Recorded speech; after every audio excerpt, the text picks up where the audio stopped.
Hello student, आपका हमारे YouTube channel पर स्वागत है। दोस्तों, आज हम आरपीएससी फर्स्ट ग्रेड जो सेकंड पेपर है हिस्ट्री, उसके ग्रेजुएशन वाला पार्ट है और इसका नाम है rise of empire, Haryaka, Mauryas, Shunga, Satavahana, Gupta और वर्धन। यानी कि हर्यक वंश का उदय, मौर्य वंश का उदय, शुंग वंश का उदय, सातवाहन वंश का उदय, गुप्त वंश का उदय और वर्धन वंश का उदय। ये टॉपिक है, ग्रेजुएशन लेवल का है। आरपीएससी सेकंड फर्स्ट ग्रेड जो है सेकंड पेपर हिस्ट्री की जो तैयारी कर रहे हैं, लेक्चरर की तैयारी कर रहे हैं, उनके लिए ये स्पेशल क्लास है। तो वो स्टूडेंट देख सकते हैं इसको जो आरपीएससी फर्स्ट ग्रेड की तैयारी कर रहे हैं हिस्ट्री सब्जेक्ट से। इसमें हम बात करेंगे उनकी राजनीति, समाज, अर्थव्यवस्था, व्यापार, कला, साहित्य और विज्ञान के बारे में। तो देखिए, आपका जो सिलेबस है वो उसमें यही दिया है कि राजनीति क्या है, समाज क्या है, अर्थव्यवस्था क्या है, व्यापार क्या है, कला क्या है, साहित्य क्या है। तो जो भी स्टूडेंट हिस्ट्री सब्जेक्ट से तैयारी कर रहे हैं वो इस चैनल को जरूर सब्सक्राइब करें। और देखिए, इस क्लास के माध्यम से मैं सभी स्टूडेंट को बताना चाहूँगा कि आप कम समय में एक सेंट्रल आइडिया उस सब्जेक्ट का और उस चैप्टर को आसानी से प्रिपेयर कर सकते हो। तो इस पूरी क्लास को अंत तक जरूर देखना। आपको बहुत कम समय में आपको जो चैप्टर है, ये ग्रेजुएशन लेवल का पार्ट है, वो आसानी से समझ में आ जाएगा।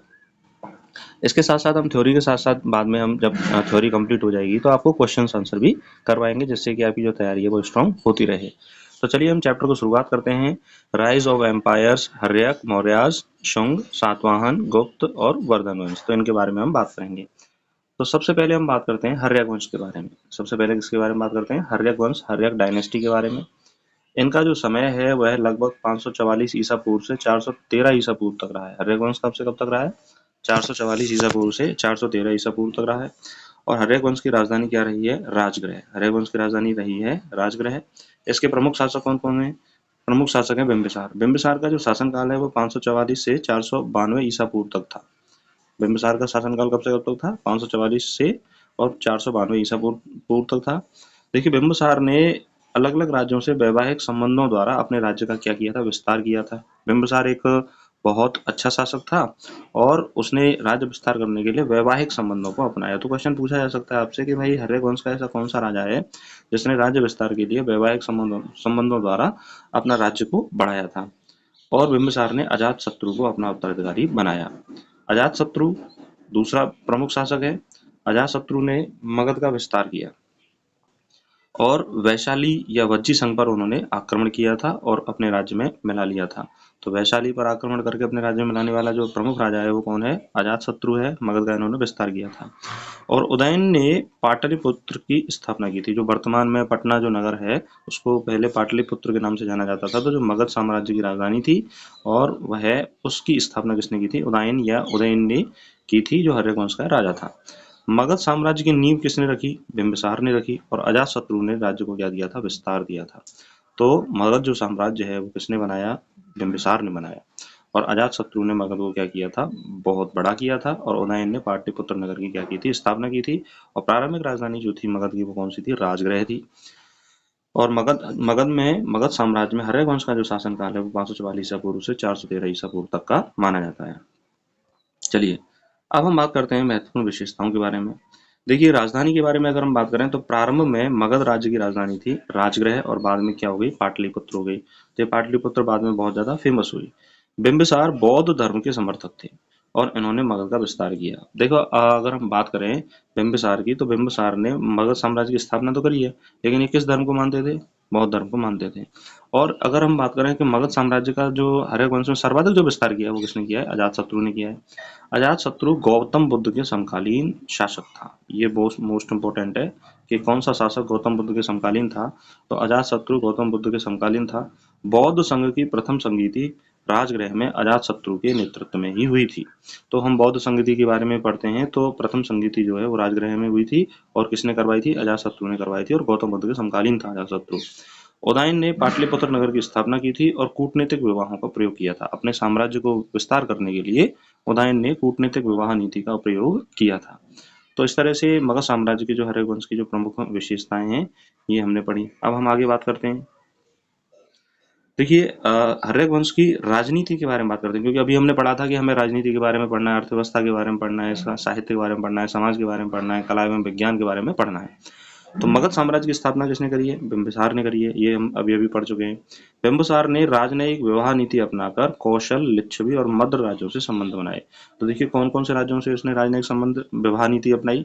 कौशल राज्य के साथ, लिच्छवी राज्य के साथ और मद्र राज्य के साथ विवाह नीति को अपनाकर अपने साम्राज्य का क्या किया था? विस्तार किया था। अजातशत्रु बिंबिसार का पुत्र था। उसने वैशाली पर विजय प्राप्त की और मगध को शक्तिशाली बनाया। देखिए विस्तार जो है, सर्वाधिक विस्तार किसने किया? अजातशत्रु ने किया था। बिंबिसार ने भी विस्तार किया है और अजातशत्रु ने सर्वाधिक विस्तार किया है। वैशाली राज्य को मगध साम्राज्य में मिलाने वाला जो शासक है वो कौन सा है? अजातशत्रु है।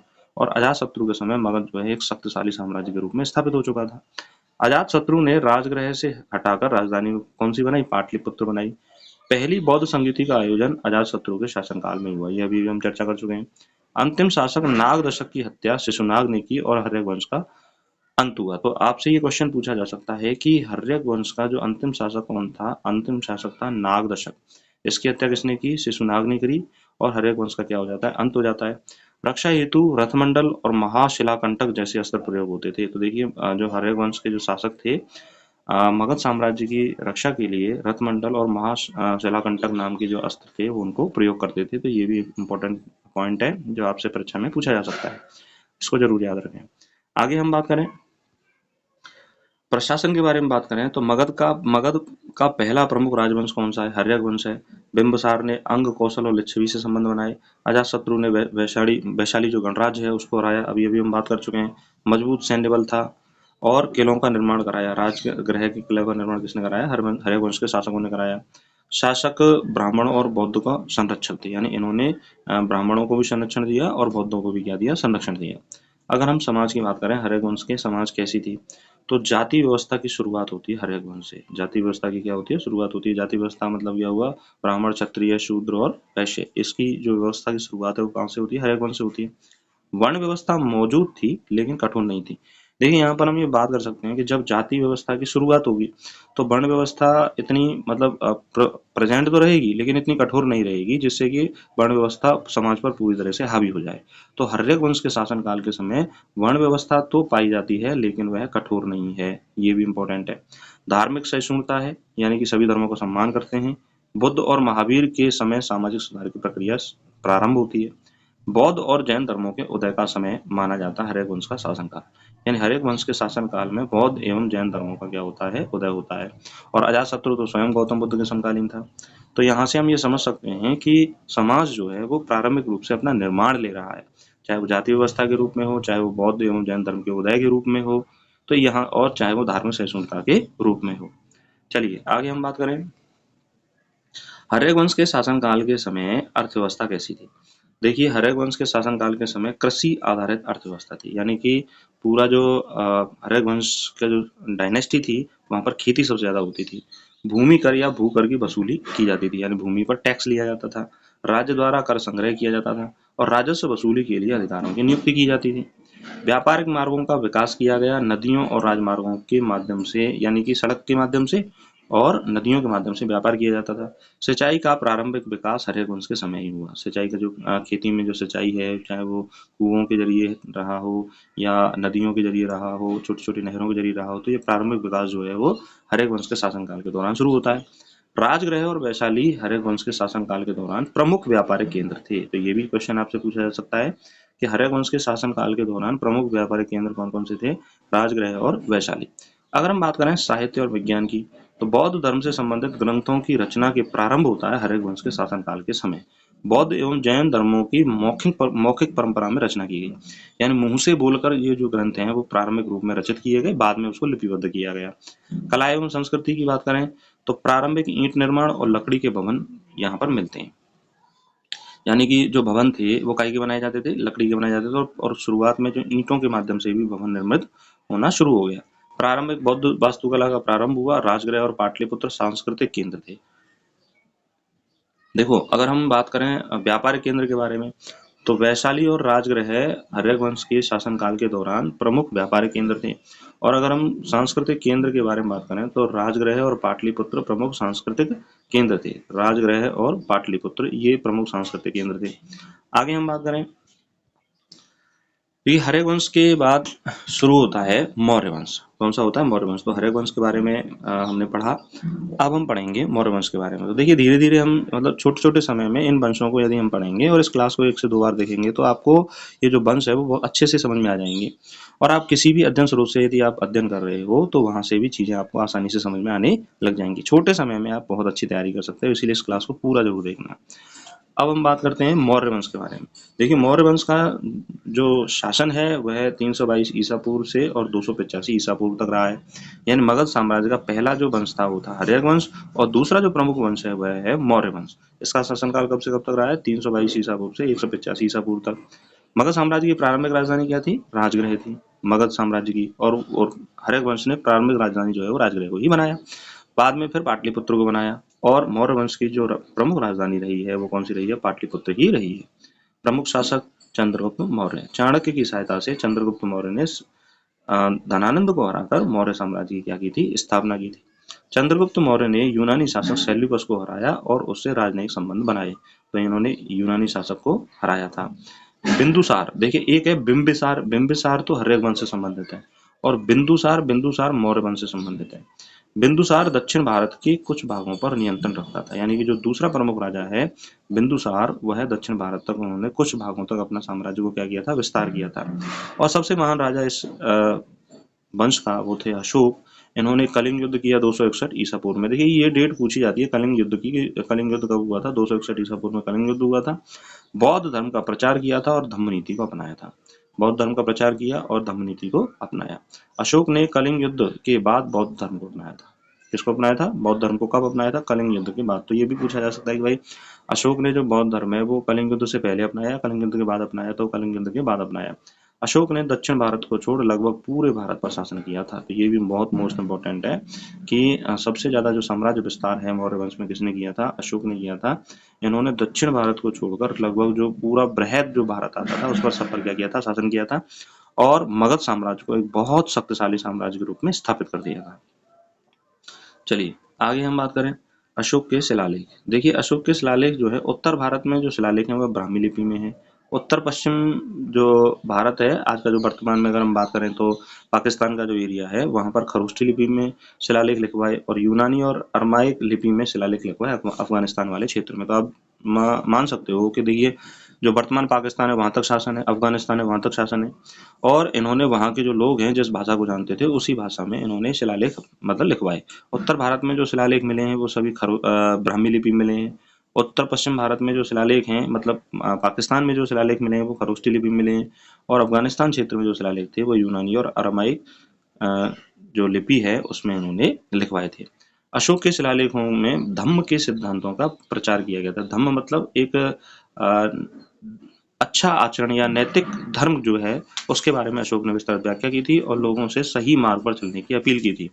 तो अशोक के शिलालेख किसकी बातें करते हैं? धम्म के सिद्धांतों का प्रचार करते हैं, यानी कि किस तरह से हम अपने नैतिक आचरण पर चल सकते हैं और जीवन में हम सफल हो सकते हैं। अब हम बात करते हैं धम्म महामात्र। अशोक द्वारा नियुक्त अधिकारी जो नैतिकता और धर्म का प्रचार करते थे। अब देखिए शिलालेख के माध्यम से तो उसने जनता को समझाने का प्रयास किया, लेकिन अच्छा आचरण सिखाने के लिए, अच्छी बातें सिखाने के लिए उसने अधिकारी भी नियुक्त किए जो अलग अलग जाकर धर्म और नैतिकता का प्रचार करते थे, लोगों को समझाते थे धर्म क्या है और नैतिकता क्या है। तो इन सभी के बारे में वो बातें करते थे। तो ये ऐसा उदाहरण जो धर्म और नैतिकता के लिए अधिकारियों की नियुक्ति करना, ऐसा विश्व में बहुत कम देखा गया है, इसीलिए अशोक को महान शासक माना गया है।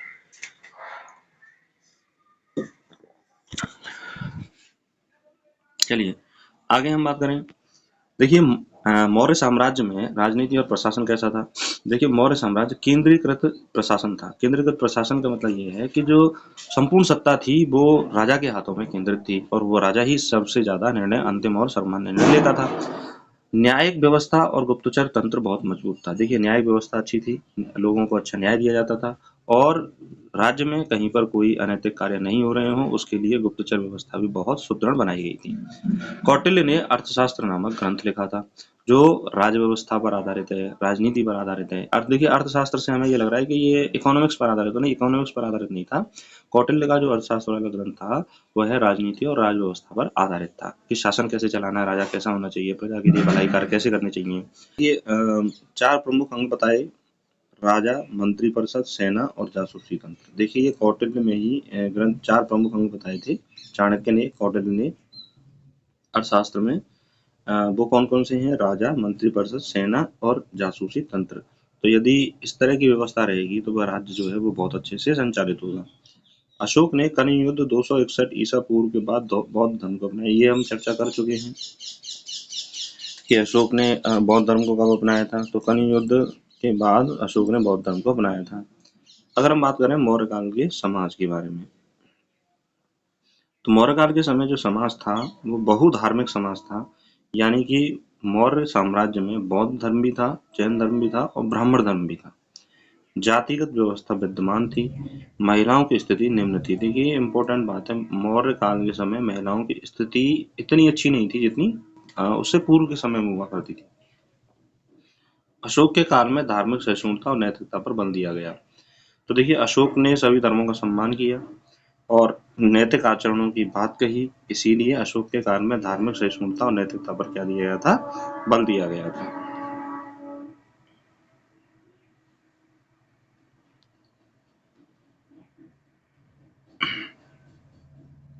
अब हम बात करते हैं अर्थव्यवस्था के बारे में।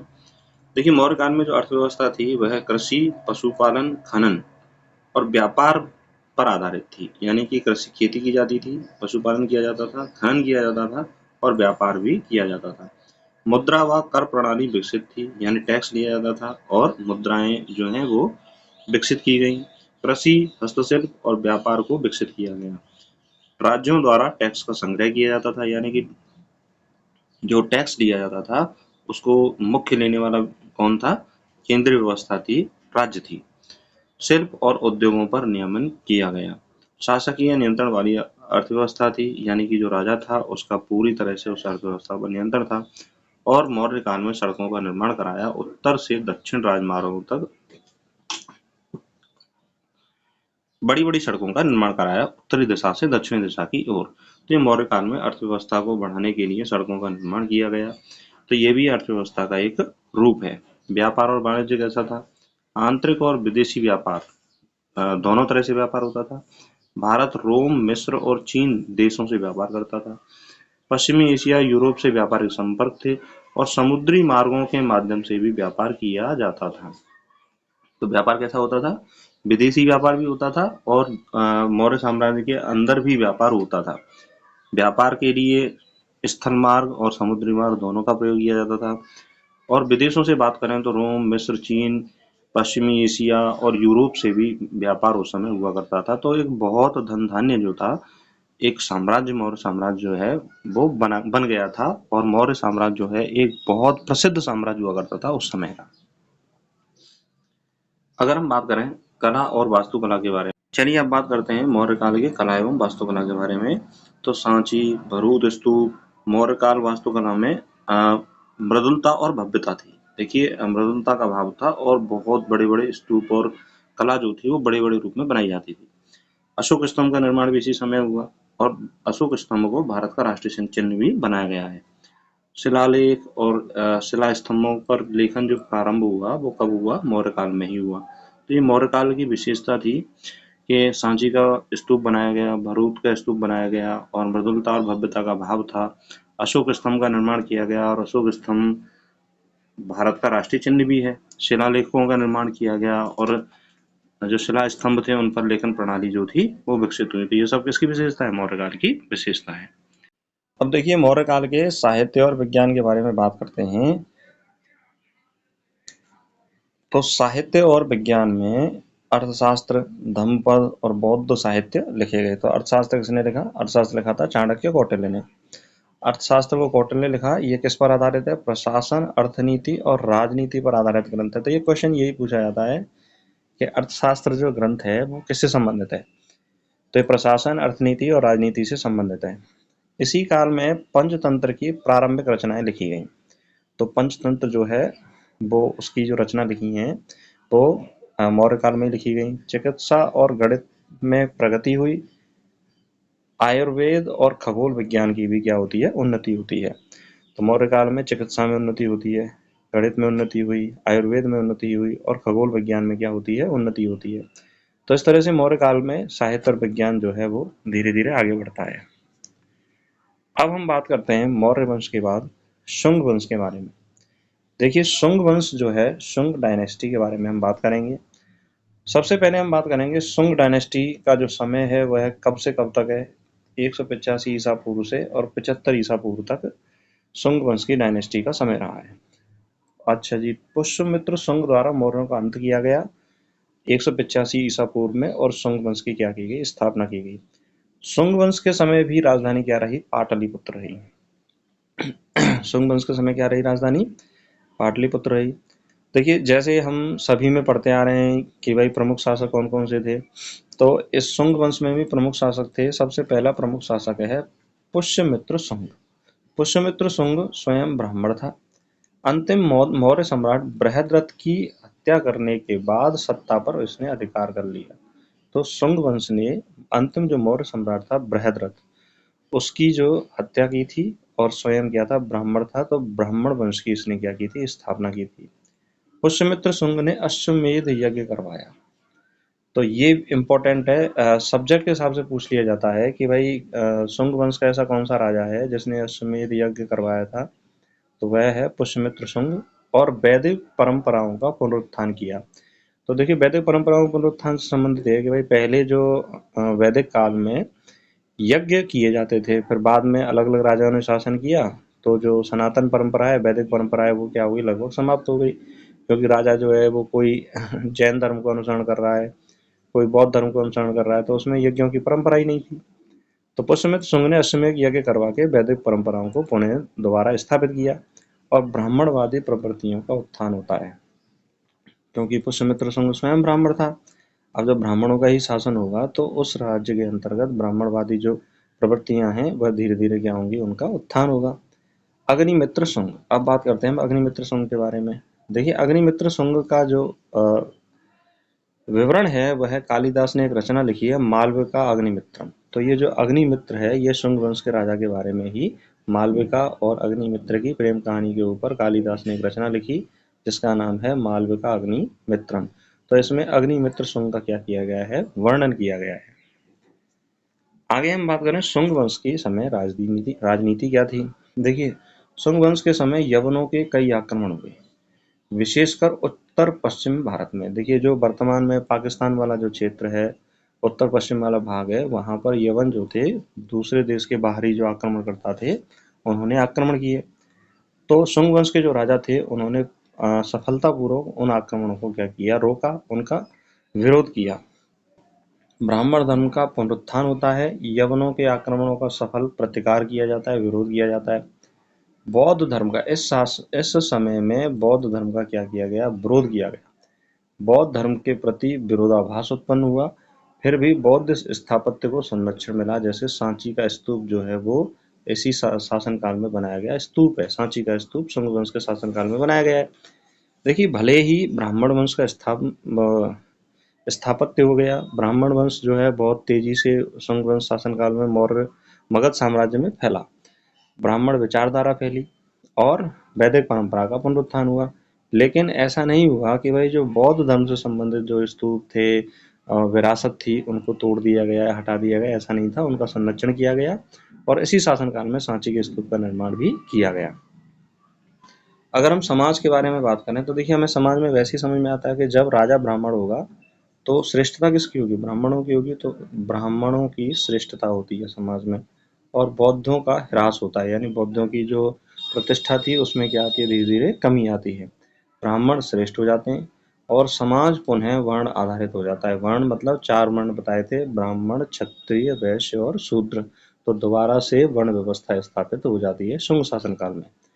अर्थव्यवस्था के बारे में बात करें कि भाई धन जो है वो कैसे प्राप्त होता था, तो इस समय कृषि और पशुपालन मुख्य व्यवसाय था, यानी खेती करते थे लोग और पशुओं को पालते थे।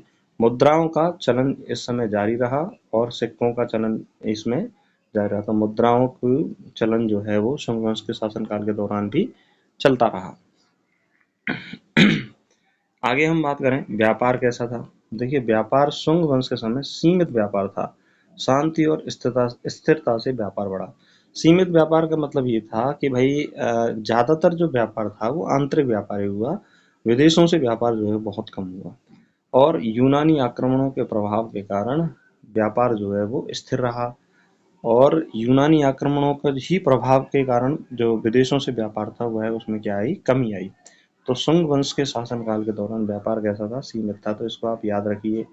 देखिए ये छोटी छोटी चीजें ही हमारे कंसेप्ट को क्लियर करती हैं, और हमें जो एग्जाम के पर्पज से हम जो तैयारी कर रहे हैं उसकी जो मेन कंसेप्ट है उनको हमें बताने में पूरी तरह से प्रयासरत रहती हैं। कला एवं संस्कृति के बारे में बात करें तो भारतीय कला का नवजीवन काल कहा जाता है शुंग वंश को, भारतीय कला का नवजीवन काल, क्योंकि उस समय भारतीय कला से संबंधित अलग अलग चीजों का क्या हुआ, निर्माण हुआ। जैसे सांची के स्तूप का निर्माण जो है वो शुंग वंश के शासनकाल के दौरान होता है। मथुरा कला शैली की शुरुआत जो है वो शुंग वंश के शासनकाल के दौरान होती है, तो ये इंपॉर्टेंट है। गांधार शैली और मथुरा कला शैली की पूर्व पीठिका कहा जाता है, यानी कि गांधार शैली और मथुरा कला शैली का इसमें क्या होता है, निर्माण होता है। बहुत सारी चीजों का निर्माण किया जाता है और शुरुआत की जाती है गांधार शैली और मथुरा कला शैली की। पत्थर की मूर्ति कला का विकास होता है, यानी शुंग वंश के शासनकाल में पत्थर की मूर्तियां क्या है, धीरे धीरे बनाई जाने लगी। अगर हम साहित्य के बारे में बात करें तो अब देखिए ब्राह्मणों का बाहुल्य हो गया, ब्राह्मणों का बोलबाला हो गया, तो संस्कृत साहित्य में दोबारा से क्या होगा, उत्थान आएगा। तो संस्कृत साहित्य में पुनरुत्थान होता है, यानी संस्कृत साहित्य का विकास होता है। वैदिक एवं स्मृति ग्रंथों का पुनरुद्धार हुआ, यानी जो वैदिक काल के ग्रंथ थे, जो स्मृतियां थी, उनको दोबारा से क्या हुआ, जीवित किया गया और दोबारा से उनको प्रचार प्रसार किया गया। तो कह सकते हैं कि संस्कृत साहित्य में जो है वो वृद्धि हुई शुंग वंश के शासन काल के दौरान। तो हम ये पता कर सकते हैं कि भाई जो राजा रहा है तो उसी के हिसाब से उस राज्य में क्या रहेगा, बोलबाला रहेगा। अब अगला जो वंश है वह वंश है सातवाहन वंश। अगला वंश कौन सा है, सातवाहन वंश, सातवाहन डायनेस्टी इसको कहा जाता है। इसका जो समय है वह लगभग पहली सदी ईसा पूर्व से और तीसरी सदी ईसवी तक का इसका समय रहा है, यानी कि लगभग जो है वो 300 साढ़े 300 साल इन्होंने शासन किया है। सातवाहन वंश की जो राजधानी थी वह थी प्रतिष्ठान, और यह प्रतिष्ठान वर्तमान में कहाँ है, पुणे के निकट है। दक्कन क्षेत्र का प्रमुख राजवंश जो है वो कौन सा है, सातवाहन वंश है। और शक वंश से इन्होंने क्या किया, संघर्ष किया। तो सातवाहन वंशों की जो लड़ाई है, सातवाहन राजाओं की लड़ाई है, वो किससे ज्यादातर रही है, शकों से ज्यादातर रही है। इसके प्रमुख शासक कौन कौन से हैं, तो प्रमुख शासक हैं सतकर्णी। अगला जो प्रमुख शासक है गौतमी पुत्र सतकर्णी, इसने क्षत्रपों को पराजित किया। और गौतमी पुत्र सतकर्णी ने यवन शक पल्लव से संघर्ष किया और दक्षिण भारत का एकीकरण किया। तो देखिए अगर हम बात करें कि सातवाहन वंश में सर्वाधिक जो प्रसिद्ध राजा रहा है वो कौन सा रहा है, गौतमी पुत्र सतकर्णी सर्वाधिक प्रसिद्ध राजा रहा है। और उसके बाद प्रमुख राजा रहा है श्री यज्ञ सतकर्णी। कौन रहा है, श्री यज्ञ सतकर्णी। तो पहले प्रमुख शासक हैं सतकर्णी, और उसके बाद हैं गौतमीपुत्र सतकर्णी, और तीसरे हैं श्री यज्ञ सतकर्णी जो प्रमुख राजा हैं। दक्षिण भारत का एकीकरण किसने किया, दक्षिण भारत का एकीकरण किया है गौतमीपुत्र सतकर्णी ने, दक्षिण भारत का एकीकरण किया है। अब हम बात करें कि सातवाहन वंशों के समय राजनीति कैसी थी। देखिए सातवाहन वंशों की जो सत्ता थी वह थी मात्र सत्ता, यानी कि महिलाओं का सत्ता में क्या था, बोलबाला था। महिलाओं की स्थिति बहुत अच्छी थी, बहुत ज्यादा उच्च थी। मात्र सत्तात्मक परंपरा, यानी राजा की माता का नाम प्रमुख रूप से पहले लिखा जाता था। शासक राजा कहलाता था, परंतु रानी की अहम भूमिका होती थी, इसलिए मात्र सत्तात्मक सत्ता जो है यहाँ पर दिखाई देती है, मात्र सत्तात्मक प्रभाव यहाँ पर दिखाई देता है। सीमांत राज्यों को स्वायत्तता दी गई, यानी पड़ोसी राज्य थे उनको मतलब अधीनता तो उन्होंने स्वीकार की, लेकिन वो शासन जो है वो अपने हिसाब से क्या करते थे, चलाते थे। तो सीमांत राज्य जो थे उनको स्वायत्तता इन्होंने दी। दक्षिण भारत का पहला जो महान साम्राज्य था वह कौन था, सातवाहन वंशीय। दक्षिण भारत का पहला महान साम्राज्य कौन सा है, सातवाहन वंश है। शक और सातवाहन संघर्ष जो है वो प्रसिद्ध रहा है, तो यानी कि शकों के साथ सातवाहनों की क्या है, बहुत ज्यादा लड़ाई रही है।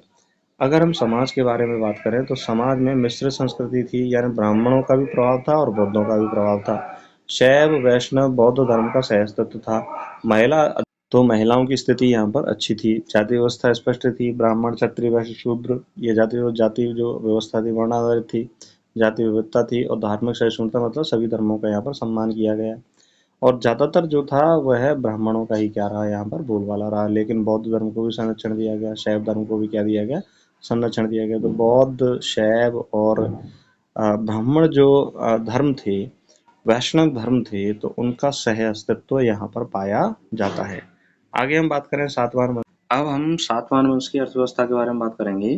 तो सातवाहन वंशों की जो सिक्कों की ढलाई है वो प्राकृत लिपि में की जाती थी और मुख्य व्यवसाय कृषि, खनिज और सिक्कों का प्रचलन सातवाहन वंश के शासनकाल में होता था। देखिए, सबसे इम्पोर्टेंट बात यह है कि भूमि अनुदान प्रथा सातवाहन वंशों में चालू थी। भूमि अनुदान प्रथा का अर्थ ये था कि सातवाहन वंश के जो शासक थे वो किसी व्यक्ति को या ब्राह्मणों को भूमि का अनुदान किया करते थे। तो ये मोस्ट इम्पोर्टेंट है परीक्षा की दृष्टि से, आप इसको याद रखें। व्यापार कर आंतरिक व समुद्री व्यापार होता था और रोमन साम्राज्य तक ये व्यापार करते थे। पश्चिमी तट पर बंदरगाहों का विकास किया सातवाहन वंशों ने, जैसे भरूच बंदरगाह, सोपारा बंदरगाह। रोम व चीन से व्यापार हुआ करता था और सिक्कों की खुदाई इसके प्रमाण है कि सातवाहन वंश जो थे वो रोम और चीन के साथ व्यापार करते थे। व्यापार और वाणिज्य के बारे में बात करें, रोमन साम्राज्य के साथ व्यापार होता था, समुद्री व्यापार भी होता था, कोंकण, आंध्र और तमिलनाडु तट से। तो देखिए, दक्षिण भारत का एक प्रमुख राजवंश था, तो कोंकण तट से और आंध्र तट और तमिलनाडु तट से ये समुद्री व्यापार भी करते थे। तो दोनों तरह से व्यापार करते थे, स्थलीय मार्ग से भी व्यापार होता था और समुद्री मार्ग से भी ये व्यापार करते थे। आंतरिक व्यापार भी होता था और समुद्री व्यापार भी होता था। तो इस तरह से अर्थव्यवस्था सातवाहन वंशों के शासनकाल में पाई जाती थी। आगे हम बात करें कला संस्कृति के बारे में। तो देखिए, कला संस्कृति में अमरावती और नागार्जुन कोंडा कला का विकास हुआ, बौद्ध गुफाएं और विहारों का निर्माण हुआ, गुफा मंदिरों का निर्माण हुआ, गांधार व मथुरा कला का मिश्रण हुआ। ध्यान दीजिए, गांधार व मथुरा कला जो थी उसका शैली से मिश्रण से अब चीजें बनाई जाने लगी। चैत्य व विहारों का निर्माण हुआ। अमरावती शैली में बौद्ध मूर्ति कला की उत्कृष्ट शैली मानी जाती है। अमरावती शैली का निर्माण कौन से शासनकाल में हुआ? सातवाहन वंशों के शासनकाल में हुआ। और अमरावती जो शैली है वो बौद्ध मूर्ति कला की सबसे उत्कृष्ट शैली मानी जाती है। एलोरा की गुफाएं स्थापत्य और मूर्ति कला का मिश्रण है। तो सातवाहन वंश के शासनकाल में एलोरा की गुफाओं का निर्माण हुआ, जो कि स्थापत्य कला और मूर्ति कला का मिश्रण मानी जाती है। साहित्य के बारे में बात करें तो प्राकृत भाषा में साहित्यों का निर्माण हुआ। अभी अभी हमने पढ़ा था कि सिक्कों का निर्माण भी, जो सिक्कों की ढलाई थी वो प्राकृत भाषा में करवाई जाती थी। तो साहित्य भी प्राकृत भाषा में क्या हुआ, सातवाहन वंशों के शासनकाल में आगे बढ़ा, इसका विकास हुआ। प्राकृत साहित्य को संरक्षण प्राप्त हुआ, बौद्ध ग्रंथों का प्रचार हुआ, ज्योतिष व आयुर्वेद का विकास हुआ। तो सातवाहन वंशों के शासनकाल में ज्योतिष का विकास हुआ, आयुर्वेद का विकास हुआ और बौद्ध ग्रंथों का प्रचार हुआ। प्राकृत साहित्य को संरक्षण दिया गया, प्राकृत भाषा में साहित्य का निर्माण हुआ। तो ये सब कब हुआ? सातवाहन वंशों के शासन काल के दौरान ये सब हुआ। अब हम बात करते हैं गुप्त साम्राज्य के बारे में। किसके बारे में? गुप्त साम्राज्य के बारे में। गुप्त साम्राज्य का जो समय था वह रहा है 319 ईस्वी से और 550 ईस्वी तक गुप्त वंश का शासनकाल रहा। इनकी राजधानी थी पाटलिपुत्र और संस्थापक कौन थे? संस्थापक थे श्रीगुप्त। इसके प्रमुख शासक हैं चंद्रगुप्त प्रथम। चंद्रगुप्त प्रथम ने साम्राज्य की शुरुआत की, यानी कि अपने साम्राज्य को आगे बढ़ाया, विस्तार किया। समुद्रगुप्त को प्रयाग प्रशस्ति के अनुसार भारत का नेपोलियन कहा जाता है। क्या कहा जाता है? भारत का नेपोलियन कहा जाता है। समुद्रगुप्त ने प्रयाग प्रशस्ति भी लिखवाई थी।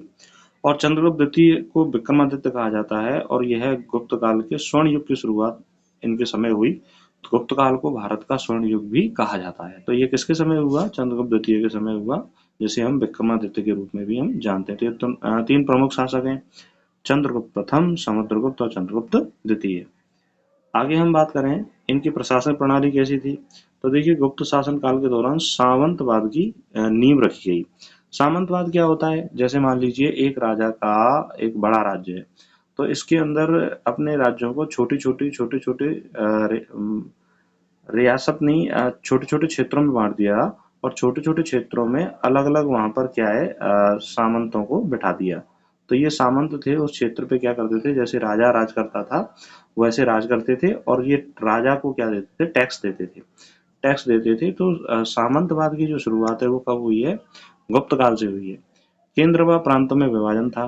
जैसे अब भारत सरकार है, केंद्र सरकार हो गई और राज्यों की सरकार तो प्रांतीय सरकार हो गई। तो ऐसे ही केंद्र सरकार के वो केंद्र मतलब केंद्रीय सत्ता थी और प्रांतीय सत्ता थी, केंद्र भी थे और प्रांत भी थे। तो जो प्रांतों में क्या था, सामंतवाद व्यवस्था पाई जाती थी। राजा को परम भागवत कहा जाता था। तो ये भी क्वेश्चन आपसे पूछा जा सकता है कि किस राजवंश के शासन के दौरान परम भागवत की उपाधि दी जाती थी। तो परम भागवत की उपाधि दी जाती थी गुप्त वंश के दौरान। चलिए नेक्स्ट बात करें हम राजनीति के बारे में बात करें तो देखिए विकेंद्रीकृत शासन व्यवस्था पाई जाती थी और सामंतों को अधिकार दिया जाता था। अब विकेंद्रीकृत शासन व्यवस्था का मतलब होता है कि सत्ता का केंद्र तो भले ही राजा था, लेकिन छोटे छोटे क्षेत्रों को सामंतों में बांट रखा था। तो उनको भी शक्तियां दे रखी थी कि वो राजा की तरह क्या करेंगे, शासन करेंगे, और वो वहां से कर संग्रह करके राजा को उपलब्ध कराते थे। तो विकेंद्रीकृत शासन व्यवस्था पाई जाती थी, विकेंद्रीकृत प्रशासन था। सामंतवाद की शुरुआत हुई गुप्त काल के दौरान, ये इंपॉर्टेंट बात है। सैन्य शक्ति व कूटनीति का प्रयोग किया जाता था और भूमि दान की परंपरा, ब्राह्मणों और संस्थाओं को भूमि दान दिया जाता था। तो देखिए सातवाहन वंश भी भूमि दान देते थे और गुप्त वंश के दौरान भी भूमि दान की परंपरा प्रारंभ की गई थी, ब्राह्मणों और संस्थाओं को भूमि का दान दिया जाता था। समाज के बारे में बात करें तो वर्ण व्यवस्था कठोर थी, यानी वर्ण जो है चारों वर्णों में बटा हुआ था समाज, ब्राह्मण, क्षत्रिय, वैश्य और शूद्र, और यह कठोर वर्ण व्यवस्था गुप्त काल में देखने को मिलती है। सती प्रथा, बाल विवाह प्रचलन में था, यानी कि सती प्रथा और बाल विवाह की शुरुआत गुप्त काल से मानी जाती है। तो ये मोस्ट इंपॉर्टेंट है। सती प्रथा की शुरुआत कब हुई, गुप्त काल से, और बाल विवाह की शुरुआत भी कब हुई, गुप्त काल से। धार्मिक सहिष्णुता गुप्त काल में पाई जाती थी, हिंदू, बौद्ध और जैन सभी लोग यहाँ पर रहते थे और सभी धर्मों का गुप्त काल के शासन के दौरान सम्मान किया जाता था। यही हो गई आपकी धार्मिक सहिष्णुता। तो सभी धर्मों का सम्मान करना ही क्या रहा, धार्मिक सहिष्णुता रही, और ऐसा कहाँ पाया जाता था, गुप्त काल के दौरान। आगे हम बात करें अर्थव्यवस्था के बारे में, तो गुप्त काल के दौरान समृद्ध अर्थव्यवस्था थी और सोने की मुद्राओं का प्रचलन था। तो ये मोस्ट इंपोर्टेंट है, सर्वाधिक जो सोने की मुद्राओं का प्रचलन किस समय रहा, गुप्त काल में रहा। इसीलिए गुप्त काल को भारतीय सत्ता का क्या कहा जाता है, स्वर्ण युग कहा जाता है। कृषि आधारित अर्थव्यवस्था थी, शिल्प, व्यापार और व्यापार का स्वर्ण युग भी गुप्त काल को कहा जाता है। स्वर्ण मुद्रा दीनार का प्रचलन था, यानी स्वर्ण मुद्रा को गुप्त काल के दौरान किस नाम से जाना जाता था, दीनार के नाम से जाना जाता था। व्यापार में रोम से व्यापार होता था, चीन से व्यापार होता था। सिल्क रूट के माध्यम से चीन और रोमन साम्राज्य से व्यापार होता था। तो सिल्क रूट पर जो अधिकार था वो भारतीय राजाओं का था और उसके माध्यम से जो है गुप्त काल में चीन और रोमन साम्राज्य से व्यापार होता था। व्यापार किस तरह का था, जमीनी व्यापार, समुद्री व्यापार दोनों तरह से होता था, यानी जमीनी रास्ते से और समुद्र के रास्ते से दोनों तरह से व्यापार होता था। प्रमुख व्यापारिक नगर कौन कौन से थे, उज्जैन, पाटलिपुत्र और ताम्रलिप्ति। उज्जैन, पाटलिपुत्र और ताम्रलिप्ति प्रमुख व्यापारिक नगर थे। आगे हम बात करें कला एवं संस्कृति के बारे में, तो देखिए गुप्त काल के दौरान अजंता एवं एलोरा गुफाओं का निर्माण हुआ, नालंदा विश्वविद्यालय की स्थापना हुई, ये मोस्ट इंपोर्टेंट है।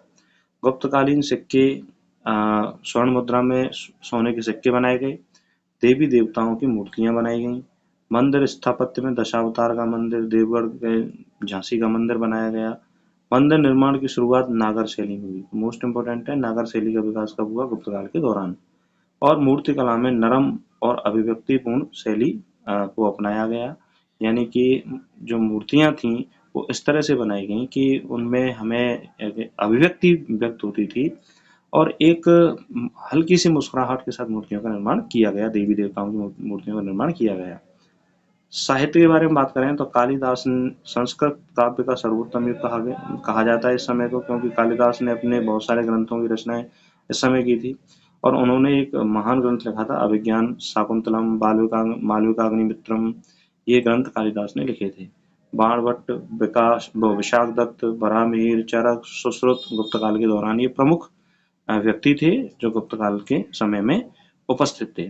आर्यभट्ट कर्तज्ञ थे, खगोल शास्त्री थे। बराहमिहिर आयुर्वेद, व्याकरण, संगीत का उत्कर्ष समय कहा जाता है। और विशाख दत्त ने गुप्त काल के दौरान मुद्रा राक्षस नाटक लिखा था, इसको विश्व का पहला जासूसी ग्रंथ भी कहा जाता है। ध्यान देना, एक इम्पोर्टेंट पॉइंट है कि मुद्रा राक्षस जो ग्रंथ है लिखा गया तो गुप्त काल में है, लेकिन जानकारी ये किसकी देता है, यह देता है मौर्य काल की। नाट्यशास्त्र, अभिज्ञान शाकुंतलम और मेघदूत की रचना की गई, और ये अभिज्ञान शाकुंतलम मेघदूत की रचना किसने की, कालिदास ने इसकी रचना की। विज्ञान के बारे में बात करें, आर्यभट्ट ने आर्यभट्टियम ग्रंथ लिखा और शून्य का आविष्कार किया, शून्य का प्रयोग किया। आर्यभट्टीय ग्रंथ आर्यभट्ट ने लिखा, पाई के मान दिया और शून्य की अवधारणा को दिया।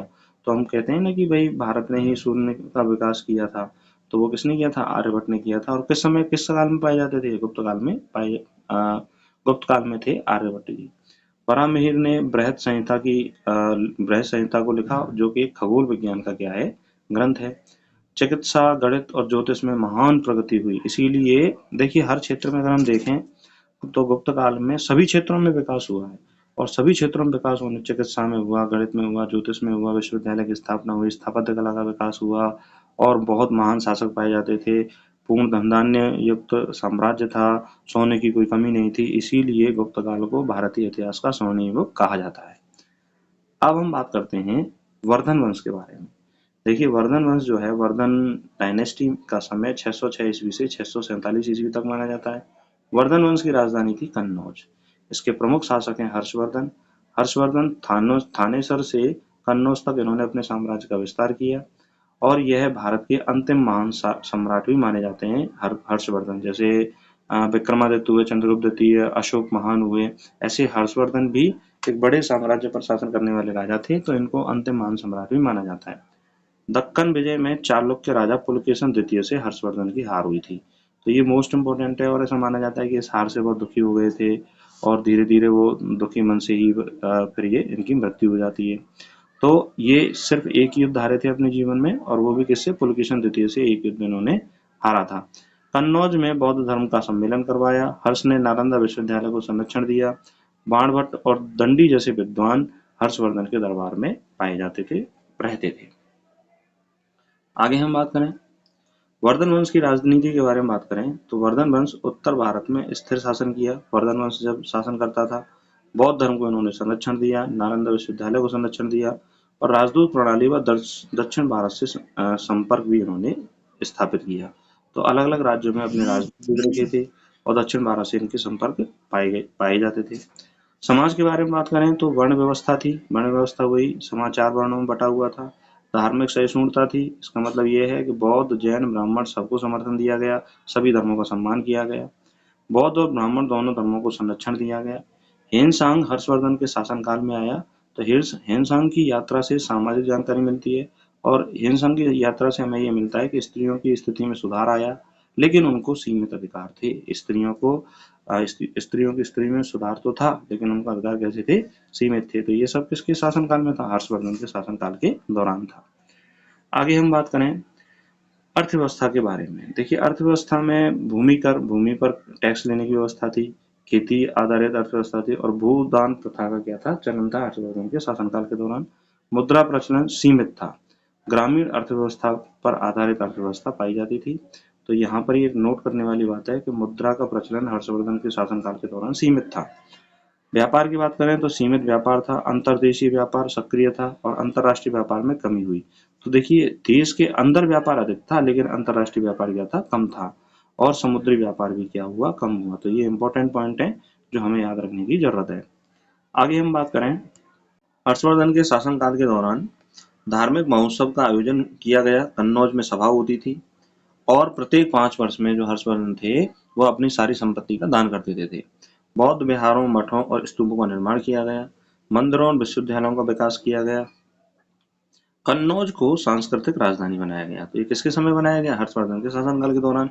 और नालंदा विश्वविद्यालय का उत्कर्ष का समय है हर्षवर्धन का जो शासनकाल है, उस समय नालंदा विश्वविद्यालय जो थे अपने परम उत्कर्ष पर था, चरमोत्कर्ष पर था। देश विदेश से लोग यहाँ पर पढ़ने आया करते थे। और हेनसांग भी नालंदा विश्वविद्यालय में हर्षवर्धन के शासनकाल में ही रहा था। साहित्य के बारे में बात करें तो हर्ष स्वयं एक विद्वान थे। इन्होंने नागानंद, रत्नावली और प्रियदर्शिका नामक ग्रंथों की रचना की। बाणभट्ट ने हर्षचरित और कादम्बरी की रचना की। चीनी यात्री हेनसांग का भारत आगमन जो विवरण है, उस विवरण से हर्षवर्धन के जो काल है उसकी सामाजिक जानकारी प्राप्त होती है। तो देखिए, क्वेश्चन ये पूछा जा सकता है कि हेनसांग जो भारत आए थे, उन्होंने अपने यात्रा का विवरण लिखा, उससे किसकी जानकारी मिलती है? तो हेनसांग की भारत यात्रा से सामाजिक जानकारी मिलती है कि उस समय का समाज कैसा था। आगे हम बात करें तो अब इन निष्कर्ष के रूप में बात करें तो हर्यक वंश से वर्धन वंश तक भारत का प्राचीन इतिहास विभिन्न राजवंशों के राजनीतिक, सामाजिक, आर्थिक, साहित्यिक और वैज्ञानिक काल का रहा है। इस काल में बौद्ध एवं जैन धर्म का उत्थान हुआ, वेद पुराण और साहित्य और विज्ञान में महान उपलब्धियां हासिल हुई, व्यापार अंतर्राष्ट्रीय संबंधों में मजबूती आई। तो इस तरह से हर्यक वंश से और हर्षवर्धन के समय तक यानी वर्धन काल तक हमारा जो भारत का जो व्यापार है और भारत की जो संस्कृति है वो बहुत ज़्यादा फली-फूली और उसके बाद राजपूत युग का क्या हो जाता है, आरंभ हो जाता है। तो इस तरह से यहाँ तक हमने दोस्तों जो सिलेबस में आपके हर्यक वंश से लेके ग्रेजुएशन लेवल का जो पार्ट है और वर्धन वंश तक का जो सिलेबस है वो हमने कवर किया। इसमें देखिए बहुत सारी चीज़ें ऐसा नहीं है कि किताबों की तरफ वो सभी चीज़ों को सम्मिलित किया गया है। जो भी इम्पोर्टेंट चीज़ें हैं और उन टॉपिक्स का सेंट्रल आइडिया हमें विकसित हो सके और हम आसानी से उन टॉपिक्स को रिवीजन के समय हम आसानी से दोहरा सकें, इस उद्देश्य से इस क्लास को पढ़ाया गया है। ठीक ऐसे ही अन्य क्लासेस को लिया जाएगा और जो भी इम्पोर्टेंट आने वाले जो क्वेश्चंस हैं परीक्षा में उन पर भी फोकस किया जाएगा, क्वेश्चन आंसर भी करवाए जाएंगे। तो आप इस चैनल से जुड़े रहिए। जो भी स्टूडेंट इस चैनल पर पहली बार पढ़ रहे हैं वो इस चैनल को जरूर सब्सक्राइब करें और हिस्ट्री विषय से तैयारी करने वाले जितने भी अन्य आपके मित्र हैं, दोस्त हैं, उन तक जरूर शेयर करें। आपको ये क्लास कैसी लगी कमेंट करके हमें जरूर बताएं। आपकी कोई क्वेरी है तो कमेंट करें और अपनी तैयारी को स्ट्रॉन्ग करें, पढ़ते रहें, आगे बढ़ते रहें। नमस्कार, धन्यवाद।